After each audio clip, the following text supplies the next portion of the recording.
खाद्य महंगाई में बढ़ोतरी की वजह से अगस्त के दौरान थोक महंगाई दर एक बार फिर से पॉजिटिव जोन में पहुंच गई। अगस्त में थोक महंगाई दर 0.52% रही है। इससे पहले जुलाई और जून में यह शून्य के नीचे खिसक गई थी। उधर रिटेल महंगाई भी 9 महीने की लगातार गिरावट के बाद अगस्त में बढ़ी है। अगस्त के दौरान रिटेल महंगाई दर 2% के ऊपर पहुंची है। जुलाई में यह घटकर 1.6% पर आ गई थी। थोक महंगाई और रिटेल महंगाई लगातार बढ़ती दिख रही है। सर, क्या इसको लेकर चिंता करने की जरूरत है?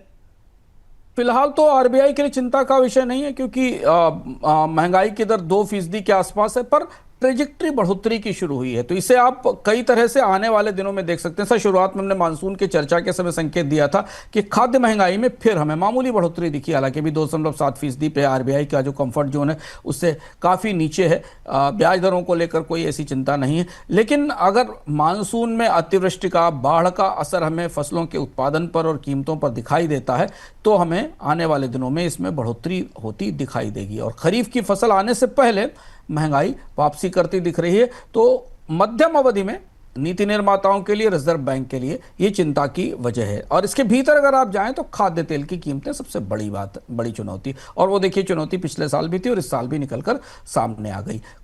थोक महंगाई में भी हमें इसी का असर दिखाई दे रहा है। थोक महंगाई तो डिफ्लेशन में थी, वो भी पॉजिटिव जोन में आ रही है। खाद्य तेल को लेकर बहुत कुछ इस बात पर निर्भर करेगा कि तिलहन की बुवाई का, भारत में ऑयलसीड्स की बुवाई का आखिरी आंकड़ा क्या आता है, और उस आधार पर खाद्य तेल की कीमतों में हमें एक रुख बढ़ोतरी का दिखाई देगा। भारत सरकार खाद्य तेल आयात ही करती, भारत अपनी ज़रूरत का एक बड़ा हिस्सा इंपोर्ट करता है। तो अगर खरीफ की बुवाई के आंकड़े अच्छे नहीं आए तो इंपोर्टेड महंगाई भारत में आएगी, जो कि खाद्य तेल के रास्ते आएगी, क्योंकि पूरी दुनिया के जो सोयाबीन, पाम सप्लायर हैं वो भारत में मानसून और खरीफ की फसल के आंकड़ों पर करीब से निगाह रखते हैं। और पाम की कीमतें, पाम ऑयल की कीमतों में बाजार में हाल फिलहाल में हमने तेजी भी दिखाई दी है। तो ये वो क्रक्स पॉइंट है, एडिबल ऑयल, जिसकी महंगाई आने वाले समय में आ सकती है और फिर वो पूरी खाद्य महंगाई या थोक महंगाई पर असर करेगी। लेकिन फिलहाल अभी जो महंगाई का आंकड़ा है वो आरबीआई या सरकार को अलर्ट तो करता है, सावधान तो करता है, पर चिंता में डालने वाला नहीं है। जी बिल्कुल। अब अगली खबर की ओर चलते हैं। केंद्र सरकार लौह अयस्क पर एक्सपोर्ट ड्यूटी लगाने की योजना बना रही है। रिपोर्ट के मुताबिक अक्टूबर की शुरुआत से सरकार लौह अयस्क पर एक्सपोर्ट ड्यूटी लागू कर सकती है। सरकार ने इंडस्ट्री को घरेलू स्तर पर उत्पादन बढ़ाने और कीमतें घटाने के लिए बार बार चेतावनी दी है, लेकिन इंडस्ट्री ने अब तक सरकार की नहीं सुनी। ऐसे में सरकार इंडस्ट्री पर दबाव बनाने के लिए एक्सपोर्ट ड्यूटी का रास्ता चुन सकती है। ऐसे में सर, सवाल यह उठता है कि लौह अयस्क पर एक्सपोर्ट ड्यूटी लगाने की जरूरत क्यों लग रही है? ये थोड़ा अनोखा सा और चौंकाने वाला प्रस्ताव है, क्योंकि सरकार की तरफ से इस बात का संकेत दिया गया। कॉमर्स मिनिस्टर ने बार बार भारतीय उद्योगों से कहा भी था कि आयरन ओर का प्रोडक्शन और भारत में उसका इस्तेमाल बढ़ाया जाए, जिससे कि घरेलू बाजार में कीमतें कम हो सकें, पर ऐसा नहीं है। भारत आयरन ओर का बड़ा एक्सपोर्टर है, दुनिया के देशों को जाता है और यहाँ सरकार पहली बार एक ऐसे महत्वपूर्ण खनिज पर एक्सपोर्ट को डिस्करेज करने की कोशिश कर रही है।